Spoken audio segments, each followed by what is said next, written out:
So, ahead of COP26, which we've heard about on this and most other editions of our show, there's another big UN conference taking place. COP15 on biodiversity is hosted by China and is taking place virtually. Now, world leaders are discussing how to protect and slow the loss of nature. It's widely believed that climate change is a primary driver for biodiversity loss. So, how important is it that we tackle the two issues together? Cece, I'll put that to you. First of all, what is the link between biodiversity and climate change? And does it make sense to you that they're dealt with together? Thank you for having me. So biodiversity is closely linked to climate change in two ways. Number one, that climate change reduces biodiversity, and this is because temperature rises are now means that plants and animals are struggling to survive. And the second way in which climate change is linked to biodiversity is that biodiversity acts as a mitigator for climate change. So essentially, biodiversity means more plants, and these plants suck up emissions like a vacuum cleaner in a sense. So they help mitigate the climate crisis. So those are the sort of linkages. So, Richard, important that countries with less money are helped to try and protect their biodiversity. And we have heard, haven't we, that China's pledged $230 million for a new biodiversity fund. Did that surprise you, that move?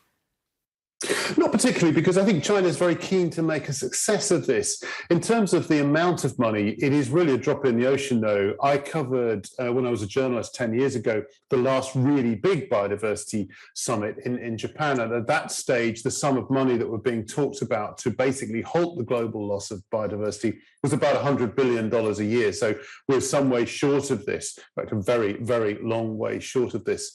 I think it does raise an interesting point, because in the climate change arena, the international agreements basically specify that all the money that helps the developing countries has to come from the traditionally rich nations, from Europe and North America and Australia and Japan and so on.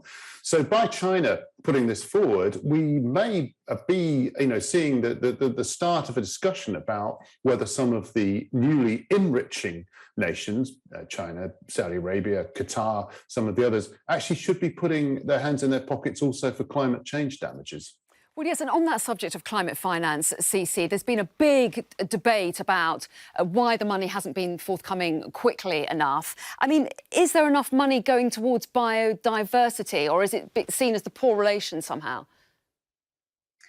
Yeah, I think money is very important, and there needs to be more. But I really think the issue here is, in terms of biodiversity and climate change, is that we have not really linked human activities with biodiversity. And by that, I mean that basically human activities are the key drivers to biodiversity loss, but we don't really know exactly how our investment decisions or business decisions are actually having a proper outcome on biodiversity. So I would like to highlight ways in which we can make that link. And one example is a EU regulation, which is called the EU Taxonomy Regulation Act, which was brought in last year. But basically what they do is that they link economic activities with proper biodiversity outcomes. So if you're an investor, if you're business people, you are going to invest in a place where there is biodiversity problems, you wouldn't know. So this is the kind of mechanisms that we need